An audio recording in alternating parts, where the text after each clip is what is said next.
Zimbabwe's warrior spirit, a celebration for the man who led a guerrilla army to liberation from white oppression. But after 2 decades in power, President Mugabe's leadership is far from secure. A new opposition is gathering strength, demanding change and an end to Mugabe's rule. The president's response? To play the race card, backing a wave of invasions of white-owned farms. Those farmers who are planning violence, please listen to this message. We can unleash greater violence than they. On the streets of the capital, Harare, increasing anger and anarchy as elections approach. Lift your head, there we go. There you go. We are prepared! Prepared to go for war. Go to war if you want to.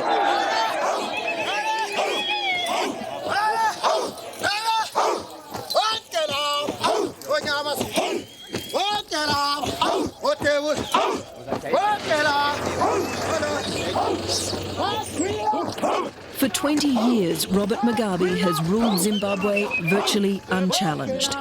His party, ZANU-PF, holds 147 out of 150 seats in Parliament, a majority that's bred complacency and greed. But his grip may finally be slipping. Mugabe's allies have grown rich at the expense of the poor. Corruption and economic mismanagement have pushed Zimbabwe to the brink of financial collapse. A new political party threatens to undermine his power. The man has run around amok without any checks and balances. So parliament became irrelevant, the people became marginalized, and the man ruled like a king. You know, he was a person who had feel for the nation, and he was sort of he was fatherly, he would listen to everybody. But, you know, there's been a sudden U-turn, a sudden change from building Zimbabwe to destroying Zimbabwe. As elections loom, Mr. Mugabe's trying to shore up his party's fortunes, turning, as many politicians do, to old enemies. We cannot continue to exist here, to live as if we are an extension of the British Empire or an extension of Britain or England. We are Zimbabweans, fully independent. We get our instructions not from London, not from Downing Street, directly from our people and from nobody else. Whipping up racial resentment over land ownership, Mr. Mugabe has encouraged landless peasants and former liberation fighters to march onto white-owned farms. There is enough land in the country, and out of 12 million hectares, what we want are about half of that, 5 million plus, and they only 4,000 farmers own 12 million hectares of the most fertile land in the country. Why can't they agree to 5 million plus coming our way?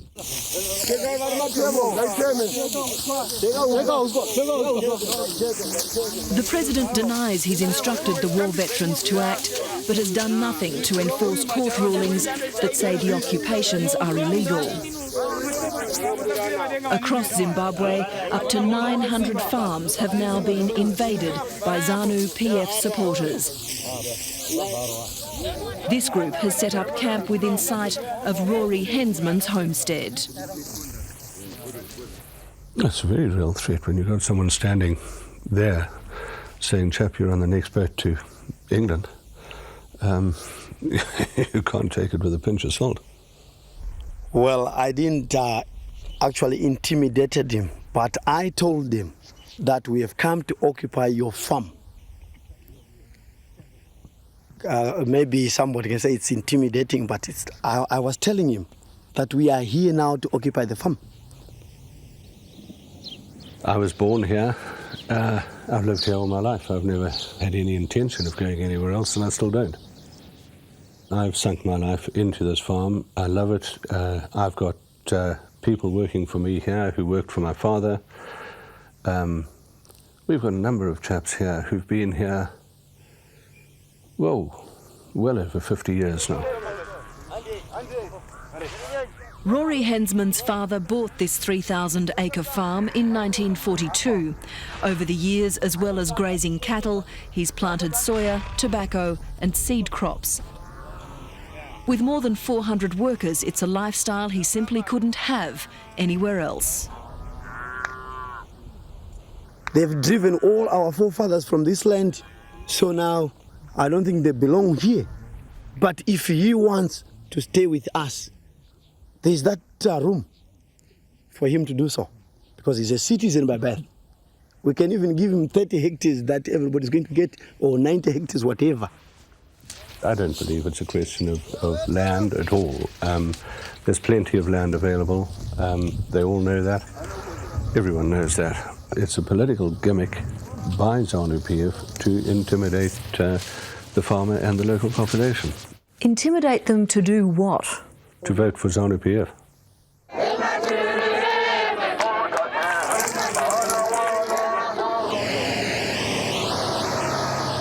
Despite the poverty of Zimbabwe's rural heartland, the government-backed land grab is not endorsed by all.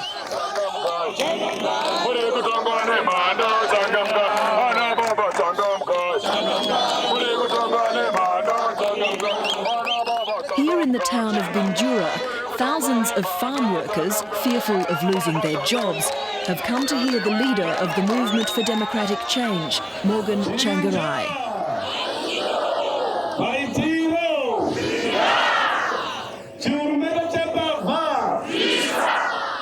Tsvangirai is a popular trade union leader whose opposition party is polling strongly ahead of the general election.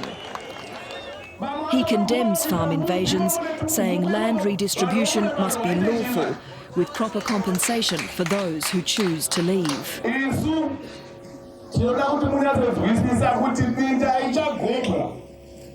But he not go in an orderly and transparent and equitable manner. The government, that is ZANU-PF, has failed to have fundamental land reform for the last 20 years. It has always been ad hoc, no long-term planning for that land reform. Some of the land stock that is in the government hands has ended up within senior government officials and ministers. The people who need the land have been totally excluded. If you were Prime Minister, how would you deal with the farm occupations? Would you have those people evicted? Of course. But we will engage to them and say, look, if you want land, you go to the people who are being registered and being trained for farm resettlement.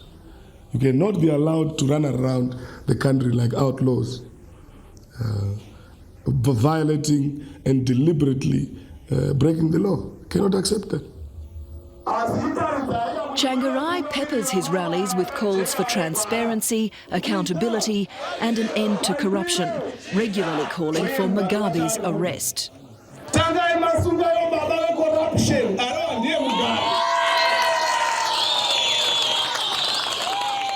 He's making, of course, political statements.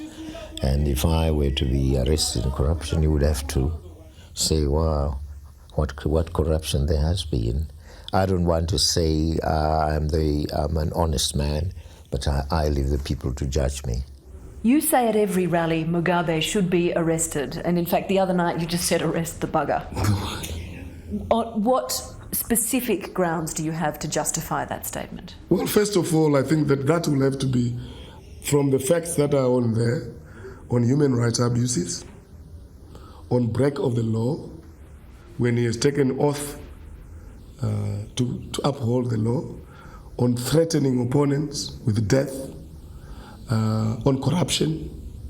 And I think there's so much evidence on corruption, back deals, externalization of resources from this country. There's so much. The MDC, promoting itself as a party for all Zimbabweans, has already chalked up one significant victory over Mugabe. In February, together with other opposition groups, it defeated a referendum proposal which would have allowed the government to seize white-owned farms without compensation. The result was a defining moment for businessman Bill Searle, one of a wave of white Zimbabweans who are now putting their votes and their money behind MDC. I realise that there's a chance of a very real change in this country. I believe the racism that we thought, a lot of us whites thought existed, actually doesn't exist any longer. It was purely in the minds of the ZANU-PF people. They wanted to be there. I've decided then to throw my weight entirely in and help these people win this next election, and I believe it can be done.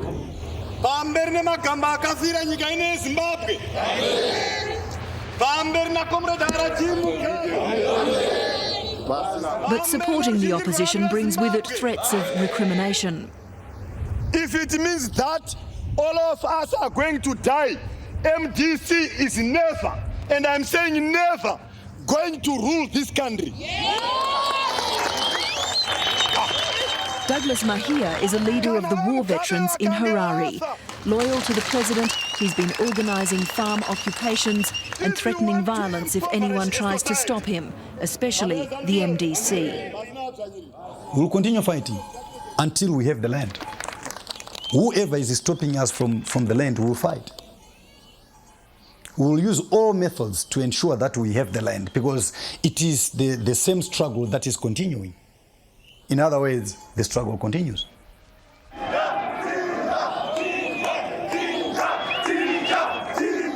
Conflict has already spilled onto the streets of Harare as an opposition march turned violent. Before the protest began, authorities tried to block it, even though the marchers had a court order and official permission to go ahead. When they finally started walking, the crowd of a few hundred grew to thousands. It was too much for Mugabe's loyalists. From ZANU-PF headquarters, men armed with whips, clubs and branches ambushed the protesters. Whites were singled out and brutally bashed. I got beaten up by the so-called ZANU-PF guys. They were nothing but a set of hooligans and thugs. Scores of others, black and white, were clubbed, kicked and beaten.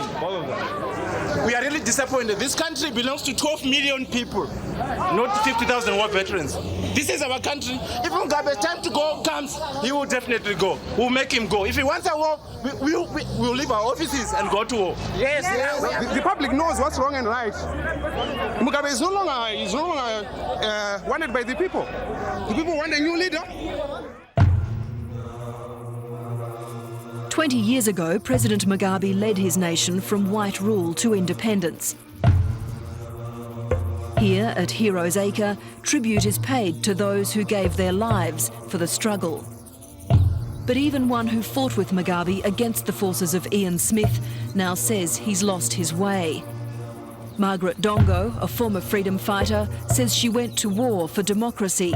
Today, she accuses Mugabe of using the same methods as his white oppressors. I was fighting the system. And this is why you find me standing up again against Robert Mugabe, because it is the system that I believe in. It's a question of principle. Mugabe is doing the same thing, is even much more worse than Smith, and that's why I'm standing up to remind him, to say that's what we were fighting against, and you don't have to repeat it yourself. Her outspokenness led to her expulsion from ZANU. She's now one of only 3 opposition members of parliament. But in the past she was close to Mugabe, and especially his first wife Sally, who encouraged her to go into politics. Yeah, it's a pity that we lost that woman. She was quite a strong character, and I want to believe that she was Mother Zimbabwe, and she was sort of a character who would try to bring all races, color, whatever it is, together. After she died, the president's life changed suddenly, and his behavior. And I want to believe that that's where things started changing. That's where he even lost his feeling for the people, and his focus was diverted. In 1996, President Mugabe married for a second time to a woman 40 years his junior. While Sally was an active political campaigner, Grace Mugabe is better known for her dedication to shopping.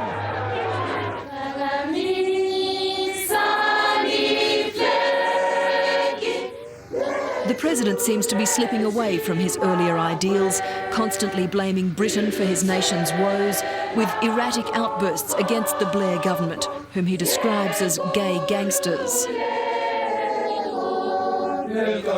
But of course we know that that government has lots of people who are psychiatric cases, depraved homosexuals who think a man can be a woman. In Tony Blair's government, there are homosexuals who are given to that kind of life. They believe in it.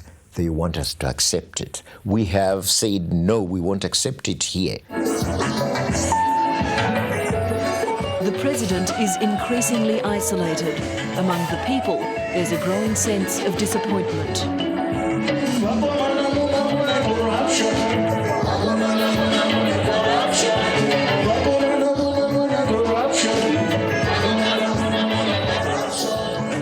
They fought in the liberation struggle, thinking that their future was going to be a better future. But today there's no better future. See, it's like everyone is suffering in this country.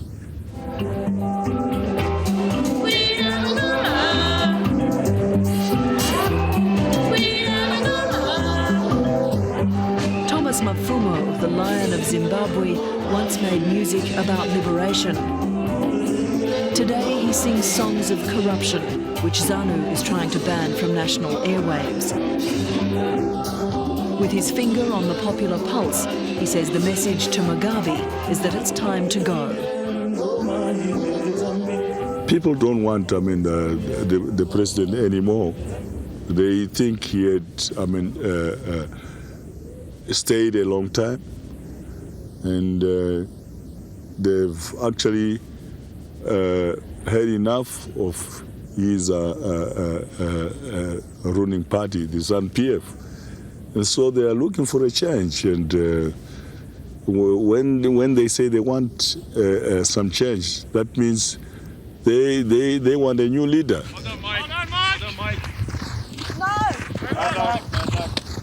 For Zimbabwe's white farmers, there's been a huge shock as their vast land holdings were made the focus of political rage.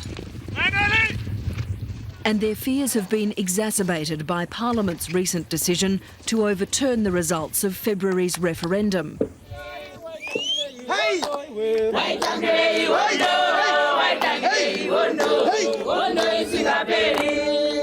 Ignoring the people's no vote, the ZANU-dominated chamber has passed a bill allowing the government to seize farms without compensation. But it's the poor who've not received the land they were promised at independence and who've felt the worst effects of cronyism and bad economic management. Myself, I'm a widow. I have 5 children, no land, staying with my father-in-law, with his family, a family of 7. So where am I going to get the land? By just giving every Tom, Dick and Harry a hunk of land is not going to solve that problem. Rory Hensman still expects to get $1 million for his tobacco crop this year, while his workers are paid just $50 a month. After this bitter election campaign, neither would expect much more from President Mugabe.